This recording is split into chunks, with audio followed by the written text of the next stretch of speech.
एक बार फिर से स्वागत है आपका मेरे चैनल यूट्यूब हिंदी में और मैं हूं प्रवीण। देखिए दोस्तों, आज मैं आपको बताने जा रहा हूं कि आप किस प्रकार से घर बैठे यूपीएससी का फॉर्म अपने लैपटॉप के द्वारा ऑनलाइन अप्लाई कर सकते हैं। तो चलिए आइए सीखते हैं।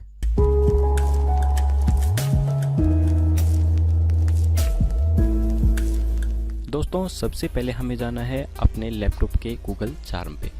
अब देखिए, मैंने ये साइट ऑलरेडी ओपन की हुई है। मैंने इस साइट का लिंक नीचे डिस्क्रिप्शंस में दे दिया है। आप वहाँ पे क्लिक करके इस साइट के बारे में डिटेल से देख सकते हैं और इस साइट पे जा सकते हैं। देखिए, ये फॉर्म 2 पार्ट में भरा जाता है। यहाँ पे पार्ट 1 है और ये पार्ट 2 है। तो सबसे पहले हमें क्लिक करना है पार्ट 1, उसके बाद ही हम पार्ट 2 को अप्लाई कर सकते हैं। तो सबसे पहले हम क्लिक करेंगे पार्ट 1 पे। तो देखिए, यहाँ पे इसने निर्देश दे रखे हैं कि इस फॉर्म को किस प्रकार से अप्लाई करना है। तो आप एक बार ध्यानपूर्वक इस पूरे निर्देश को पढ़ लीजिए और उसके बाद आप इसे अप्लाई कीजिए। और आपको जाना है बिल्कुल लास्ट में, यहाँ पे नीचे, और यहाँ पे करना है यस। अब देखिए, ये फॉर्म आ चुका है। यहाँ से आपको इस फॉर्म को अप्लाई करना स्टार्ट करना है। तो चलिए मैं आपको जल्दी जल्दी बताता हूँ कि इसमें क्या क्या आपको डिटेल डालनी है। देखिए, फर्स्ट में आपको डालना है अपना नाम, और यहाँ पे डालना है आपको मेल या फीमेल, आप जिसका भर रहे हैं वो आप यहाँ डाल सकते हैं। और यहाँ पे आपको डेट ऑफ बर्थ डालनी है अपनी, और यहाँ पे फादर नेम डालना है आपको। उसके बाद यहाँ पे माँ का नाम डालना है। यहाँ पे आधार कार्ड नंबर डालने हैं। यहाँ पे नेशनलिटी पे देखिए, आपको डालना है आप भारतीय हैं या फिर अदर कंट्री से हैं, तो आप यहाँ चेंज कर सकते हैं अदर, अन्यथा भारतीय ही रहने दीजिए। उसके बाद वैवाहिक स्थिति, अगर आप मैरिड हैं तो मैरिड कर दीजिए, वरना अनमैरिड। इसके बाद देखिए, फिजिकल चैलेंज यानी कि शारीरिक विकलांगता, ये सबसे इम्पोर्टेंट चीज़ है। देखिए, इसका मतलब होता है अगर आप शारीरिक रूप से अक्षम हैं किसी अंग से, तो आप इसे यस कर सकते हैं, अन्यथा इसे आप नो ही रहने दीजिए। इसके बाद देखिए, कम्युनिटी समुदाय लिख रखा है, यानी कि आप किस कैटेगरी से हैं, एससी, ओबीसी, जनरल, आप कुछ भी यहाँ पर चूज कर सकते हैं, आपकी मर्जी है। तो उसके बाद देखिए, अगर आप ऐसी कैटेगरी से हैं तो यहाँ पे ये मांगेगा कि समुदाय प्रमाण पत्र की तारीख, यानी कि जब आपने एससी प्रमाण पत्र सर्टिफिकेट बनवाया था वो डेट आपको यहाँ पे डालनी है, किस डेट को आपने बनाया था। देखिए, मैं आपको दिखा देता हूँ कि वो डेट कहाँ पर होती है शेड्यूल कास्ट सर्टिफिकेट में। ये देखिए, ये मेरा शेड्यूल कास्ट सर्टिफिकेट है। यहाँ पे नीचे डेट दिखा रखी है, ये देखिए, ये दिखा रखी है डेट 3/3/2010 को ये मैंने बनवाया था। तो ये डेट आपको इस फॉर्म में डालनी है यहाँ पर। इसके बाद देखिए, यहाँ पे लिख रखा है do you belong to minority. इसका मतलब है कि यदि आप हिंदू धर्म से संबंध रखते हैं तो आप यहाँ पे नो कर दीजिए। अगर आप हिंदू धर्म से किसी अदर धर्म से संबंध रखते हैं तो आप यहाँ पे यस कर दीजिए। तो मैं हिंदू हूँ, इसलिए मैं यहाँ पे नो कर देता हूँ। इसके बाद देखिए, यहाँ पे दिखा रखा है कि शुल्क माफ़ किया गया, यानी कि मैंने यहाँ पे कैटेगरी एससी सेलेक्ट की थी। आप फॉर्म की डिटेल में देख सकते हैं, एससी, एसटी और ओबीसी का इसके अंदर कोई शुल्क नहीं है। अगर आप जनरल कैटेगरी से हैं तो यहाँ पे ये शुल्क आपका माफ़ नहीं होगा। तो चलिए अब आगे देखते हैं। आगे यहाँ पे आपको अपनी योग्यता डालनी है, आप कितने पास हैं। तो यहाँ पे अगर आप ऑलरेडी आपने अपनी डिग्री पास की हुई है तो आप इसे फर्स्ट पे सेलेक्ट कीजिए, और अगर आप फाइनल ईयर कर रहे हैं या फिर आपकी फाइनल ईयर अभी चल रही है, पास होने वाली है, तो आप इसे सेकंड पे सेलेक्ट कर सकते हैं। तो मैं इसे फर्स्ट पे सेलेक्ट कर देता हूँ। इसके बाद देखिए, ये दिखा रखा है कि select your degree subject in graduation, यानी कि जो आपने ग्रेजुएशन की है उसके अंदर आपका सब्जेक्ट कौन सा था। तो यहाँ पे आपका जो भी सब्जेक्ट था वो आप चूज़ कर सकते हैं। कोई भी एक सब्जेक्ट आपको चूज़ करना है। वैसे तो ग्रेजुएशन में 4 सब्जेक्ट होते हैं, तो कोई भी हिंदी इंग्लिश को छोड़ के आप कोई भी सब्जेक्ट एक यहाँ पे लिख सकते हैं। तो उसके बाद देखिए, ये दिखा रहा है कि for which examination you like to be cancelled. तो इसे आपको सिविल सर्विस पे सेलेक्ट करना होगा और इसे आप कर दीजिए यस। और इसके बाद देखिए, यहाँ पे दिखा रहा है कि आपको एड्रेस डालना है, लाइन 1, लाइन 2, लाइन 3। यहाँ पे आपको अपना पूरा एड्रेस डाल देना है। और उसके बाद देखिए, दिखा रहा है ज़िला या शहर, यानी कि आप जिस शहर या ज़िले के अंदर रहते हैं वो आपको इसमें डाल देना है। उसके बाद आपका राज्य कौन सा है वो यहाँ पे आपको डाल देना है। उसके बाद आपके राज्य का पिन कोड यहाँ पे आपको डालना है। और उसके बाद phone number with area code, यानी कि आपके पास कोई फ़ोन नंबर है लैंडलाइन या अदर तो आप यहाँ डाल सकते हैं। अगर आपके पास लैंडलाइन फ़ोन नहीं है तो आप इस ऑप्शन को छोड़ भी सकते हैं। तो उसके बाद देखिए यहाँ पे दिखा रहा है मोबाइल नंबर, यहाँ पे आपको अपने मोबाइल नंबर डाल देने हैं जो फ़िलहाल करंट में आपके पास हैं। यहाँ पे देखिए दिखा रहा है ईमेल आईडी, यहाँ पे आपको वो ईमेल आईडी डालनी है जो आप फ़िलहाल यूज कर रहे हैं। उसके बाद वही ईमेल आईडी आपको कंफर्म करके दोबारा से डालनी है। और तीसरे में आपको दिखा रहा है कोई अदर ईमेल आईडी, यानी कि आपने जो फर्स्ट में 2 बार जो ईमेल आईडी डाली है उसके अलावा आपके पास कोई और आईडी है तो आप यहाँ पे अपनी भी डाल सकते हैं या फिर अपने किसी दोस्त की भी यहाँ पर दूसरी ईमेल आईडी डाल सकते हैं। ये सारी डिटेल फिलअप करने के बाद आपको क्लिक करना है कंटिन्यू पे। अब देखिए ये यहाँ पे आपको पूछ रहा है कि अगर आपको एज में छूट चाहिए तो आप यहाँ पे यस कर सकते हैं। ये छूट सिर्फ SC ST कैंडिडेट को ही दी जाती है, इसके अलावा ये छूट जनरल या OBC कैंडिडेट को नहीं दी जाती है। तो वो आप फॉर्म की डिटेल में देख सकते हैं कि आपको ये छूट मिल रही है तो आप यस कर दीजिए, वरना आप नो कर दीजिए। तो मैं यहाँ पे यस कर देता हूँ। देखिए जैसे ही आपने यहाँ पे यस किया, यहाँ पे ऑप्शन आ गया कि आप अपनी कैटेगरी यहाँ पे सेलेक्ट कर सकते हैं। तो यहाँ पे आपको देखिए, अगर आपको पता नहीं है कि आपको कौन सी कैटेगरी है, आप किस अनुसार एज में छूट चाहते हैं, तो आप यहाँ पे क्लिक हियर यहाँ पे क्लिक कीजिए और यहाँ पे देखिए इसमें पूरी डिटेल दिखा रखी है। अगर आप SC हैं तो यहाँ पे क्लिक कीजिए, डिफेंस सर्विस में है तो यहाँ पे एक्स सर्विसमैन है यहाँ पे। तो इस प्रकार से यहाँ पे ये 5 डिटेल दे रखी हैं, आप इन 5 में से सेलेक्ट कर सकते हैं। और इसके सामने देखिए जस्ट दिखा रखा है कि SC है तो 5 साल की छुट्टी मिलेगी, डिफेंस में है तो 8 साल की मिलेगी, एक्स सर्विसमैन में है तो 10 साल की मिलेगी। इस प्रकार से ये नीचे भी इंफॉर्मेशन दे रखी है। तो मैं फ़िलहाल SC कैटेगरी में हूँ तो मैं यहाँ पे सेलेक्ट कर देता हूँ SC। तो जैसे ही आप यहाँ पे SC सेलेक्ट करेंगे, यहाँ पे ऑटोमेटिक ये कैच कर लेगा अपना कोड 01 है ये मेरा कोड, यहाँ पे एक कोड कैच कर लेगा और यहाँ पे दिखा देगा। ये देखिए जैसे ही मैंने SC पे क्लिक किया, ये एक कोड ऑटोमेटिक यहाँ पे आ गया है। इसके बाद आपको करना क्या है, यहाँ पे क्लिक करना है कंटिन्यू। अब देखिए ये यहाँ पे पूछ रहा है कल आपके जो ग्रेजुएशन के अंदर परसेंटेज है वो कितनी है, आपको यहाँ पे अपनी परसेंटेज डालनी है। उसके बाद देखिए यहाँ पे दिखा रहा है number of attempts already made in civil examination. अगर आपने पहले ये पेपर दिया हुआ है तो आप यहाँ पे लिख सकते हैं कितनी बार आपने पेपर दिया हुआ है। अगर आपने पहले नहीं दिया हुआ है तो आप यहाँ पे 0 लिख दीजिए। तो मैंने ये पहले एक बार दिया हुआ है तो मैं यहाँ पे लिख देता हूँ 1। इसके बाद देखिए ये दिखा रहा है कि सेंटर ऑफ एग्जामिनेशन क्या है, यानी कि आप कहाँ पर अपना सेंटर चाहते हैं, एग्जामिनेशन देना चाहते हैं। तो यहाँ पे आप सेलेक्ट कर दीजिए जो आपके सबसे नज़दीक पड़ता है। तो मेरे सबसे नज़दीक ये दिल्ली पड़ता है तो मैं यहाँ पे दिल्ली सेलेक्ट कर देता हूँ। आप कुछ भी सेलेक्ट कर सकते हैं जो आपके सबसे नज़दीक है।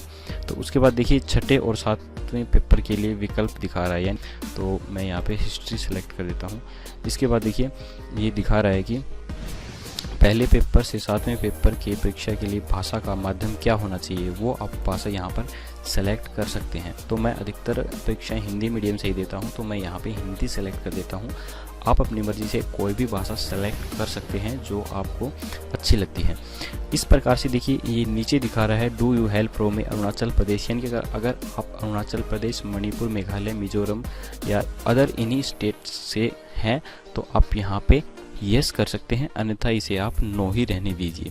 उसके अलावा देखिए यहाँ पे दिखा रखा है यदि नहीं तो भाषा का यहाँ पे आपको चयन करना होगा। अगर यहाँ यस होता तो आपको भाषा का चयन नहीं करना पड़ता।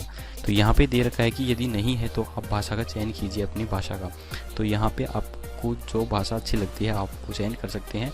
मुझे हिंदी अच्छी लगती है तो मैं हिंदी पे कर देता हूँ यहाँ पे। और इसके बाद आपको करना है कंटिन्यू। अब देखिए यहाँ पे ये पूरा फॉर्म दिखा दिया है, जो जो हमने डिटेल डाली है यहाँ पे हम उस डिटेल को चेक कर सकते हैं, पूरे डिटेल को। तो आप भी एक बार इस डिटेल को एक बार ज़रूर चेक कर लीजिए, उसके बाद ही आप फाइनल सबमिट करिए। क्योंकि कई बार क्या होता है कि हमारे से कुछ गलती हो जाती है और हमें पता नहीं चलता। तो ये जो प्रीव्यू यहाँ पर दिखाया जाता है इसीलिए दिखाया जाता है ताकि हम इसे एक बार दोबारा से चेक कर सकें। उसके बाद आपको इस पूरी डिटेल को एक बार चेक करने के बाद आपको यहाँ पर ये कोड डालना डालना है। देखिए ये 13-15।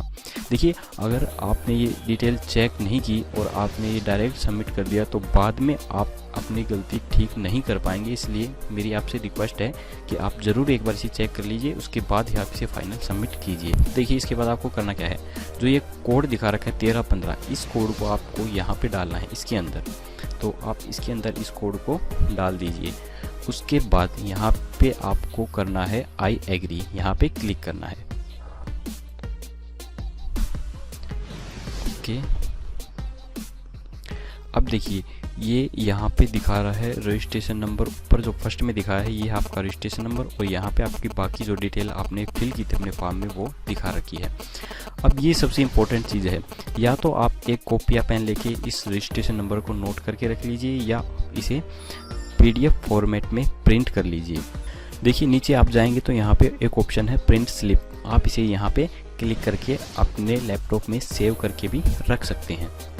यहाँ पे क्लिक कर दीजिए सेव, और इसे आप डेस्कटॉप पे क्लिक करके यहाँ पे किसी भी नाम से सेव कर दीजिए। मैं अपना नाम डाल देता हूँ प्रवीण। अब देखिए अब हमें सेकंड पार्ट सबमिट करना है। ये तो फर्स्ट पार्ट सबमिट हो चुका है, आप यहाँ से इसको कॉपी कर लीजिए और आपको सेकंड पार्ट सबमिट कर, यहाँ पे क्लिक कीजिए, click here for second registration पे। अब ये देखिए पॉपअप खुल के आया है, यहाँ पे आपको ये अपने रजिस्ट्रेशन नंबर पेस्ट कर देने हैं और यहाँ पे आपको डालनी है अपनी डेट ऑफ बर्थ। सबमिट। अब देखिए यहाँ पे ऊपर एक लाइन लिखी हुई है कि दिल्ली परीक्षा केंद्र सीट उपलब्ध नहीं है, अन्य परीक्षा केंद्र का चयन कीजिए। और नीचे एक और लाइन देखिए, यहाँ पे लिख रखा है कि इस निशान वाले फील्डों को उम्मीदवार द्वारा भरा जाना अनिवार्य है, लाल रंग वाले परीक्षा केंद्र उपलब्ध नहीं है। तो यहाँ पे जो दिल्ली हमने सेंटर डाला था वो अवेलेबल नहीं है, तो आप दिल्ली के अलावा आपके पास जो नज़दीक पड़ता है आप वो डाल सकते हैं। तो दिल्ली के अलावा मेरे पास पड़ता है चंडीगढ़, मैं यहाँ पे चंडीगढ़ सेलेक्ट कर देता हूँ और कर देता हूँ सबमिट। इसके बाद देखिए आपको दोबारा से अपना रजिस्ट्रेशन नंबर और डेट ऑफ बर्थ यहाँ पे डालना है और यहाँ पे कर दीजिए सबमिट। देखिए अब हमें क्या करना है, यहाँ पे अपनी फ़ोटो और सिग्नेचर अपलोड करने हैं, ये दिखा रहा है। और देखिए नीचे ये छोटा सा नोटिफिकेशन है, नीचे यहाँ पे दिखा रखा है कि ये photo 40 KB and greater than 3 KB, यानी 40 KB और 3 KB के बीच में फ़ोटो होनी चाहिए, और सिग्नेचर भी 40 KB और 1 KB के बीच में होनी चाहिए। तो अगर आपको मालूम नहीं है कि किस प्रकार से फ़ोटो का साइज़ कम या ज़्यादा किया जाता है, तो मैंने नीचे डिस्क्रिप्शंस में अपनी दूसरी वीडियो डाल रखी है जिसमें मैंने डिटेल से बता रखा है कि किस प्रकार से फ़ोटो का साइज़ कम या ज़्यादा किया जाता है। आप उस पर क्लिक करके वो वीडियो देख सकते हैं, या फिर आप यहाँ पे ऊपर राइट साइड में गोल निशान पे क्लिक करके देख सकते हैं उस वीडियो को। तो देखिए हमें करना क्या है, चूज़ फाइल पे क्लिक कीजिए और यहाँ से अपनी फ़ोटो हमें सेलेक्ट कर लेनी है। और इसी प्रकार से हमें सिग्नेचर के लिए चूज़ फाइल पे क्लिक करके अपने सिग्नेचर को सेलेक्ट कर लेना है और यहाँ पे करना है अपलोड इमेज पे। अब देखिए ये यहाँ पे फ़ोटो भी दिखा रहा है और सिग्नेचर भी दिखा रहा है। ये इसलिए शो कर रहा है कि अगर कहीं से फ़ोटो अच्छी तरह से या साफ़ अपलोड नहीं होती है तो आप इसे दोबारा से रीलोड फोटोग्राफ पे क्लिक करके फिर से आप इसे अपलोड कर सकते हैं। तो अगर ये बिल्कुल सही दिख रही है आपको तो यहाँ पे आप आगे क्लिक कीजिए कंटिन्यू पे। अब देखिए यहाँ पे ये घोषणा दिखा रहा है कि मेरे द्वारा दी गई सूचना सभी सत्य हैं, मैंने कोई भी गलत इन्फॉर्मेशन नहीं दी है। आप इसे डिक्लेरेशन को एक बार अच्छे से पढ़ लीजिए और उसके बाद हमें लास्ट में क्लिक करना है फाइनल सबमिट पे। यहाँ पे क्लिक करना है फाइनल सबमिट पे, चाहे यहाँ पे कर दीजिए यहाँ पर, या फिर आप यहाँ नीचे कर दीजिए सबमिट पे। अब देखिए हमारा फाइनल सबमिट हो चुका है। अब हमें अपने फॉर्म का प्रिंट लेना है, तो हम यहाँ क्लिक करेंगे प्रिंट एप्लीकेशन फॉर्म पे। अब देखिए ये यहाँ पे हमारा प्रिंट दिखा दिया, ऊपर ही ऊपर दिखा रहा है हमारे रजिस्ट्रेशन आईडी, जो हमने शुरू में रजिस्ट्रेशन किया था वही आईडी यहाँ पे ये शो करेगा। और उसके बाद नीचे हमने जो जो इन्फॉर्मेशन अपने फॉर्म में फिलअप करी थी वो सब इन्फॉर्मेशन यहाँ पे ये दिखा देगा, जो जो हमने इन्फॉर्मेशन डाली थी। ये देखिए फ़ोटो और सिग्नेचर के समेत और जो सेंटर के समेत इसने पूरी इन्फॉर्मेशन दिखा दी है। अब हमें अपना ये प्रिंट सेव करना है या हमें इसे प्रिंट करना है, तो हमें यहाँ पे क्लिक करना होगा। अब यहाँ पे सेव पे क्लिक कर दीजिए और यहाँ पे डेस्कटॉप पे क्लिक करके आप इसे अपने नाम से यहाँ पे सेव कर दीजिए, कुछ भी नाम डाल दीजिए आप, सेव। अब देखिए ये फॉर्म सेव हो चुका है। मैं आपको दिखाता हूँ इसका प्रिंट, यूपीएससी फॉर्म 2017 देखिए। जैसे ही हम इस पर क्लिक करेंगे ये फॉर्म यहाँ पे पीडीएफ में सेव हो चुका है, ये दिखा देगा, शो कर देगा हमारे कंप्यूटर में। तो ये फॉर्म आप आसानी से इस प्रकार से दोस्तों घर बैठे अप्लाई कर सकते हैं। तो मुझे आशा है कि आपको मेरी द्वारा बताई गई इन्फॉर्मेशन काफ़ी अच्छी लगी होगी। अगर फिर भी आपको कोई चीज़ समझ में नहीं आती है तो आप मुझे कमेंट करके नीचे पूछ सकते हैं। तो मैं ऐसी अच्छी वीडियो आपके लिए लेकर आता रहता हूं दोस्तों। तो अगर आप चाहते हैं कि आगे भी आपको मेरी ऐसी वीडियो मिलती रहें तो प्लीज़ मेरे चैनल को सब्सक्राइब ज़रूर कीजिएगा। धन्यवाद दोस्तों। अगर आपको मेरी ये वीडियो पसंद आई तो प्लीज़ लाइक, शेयर और सब्सक्राइब करना बिल्कुल मत भूलिए। जल्दी ही मिलते हैं एक नई वीडियो के साथ। तब तक के लिए जय हिंद, जय भारत।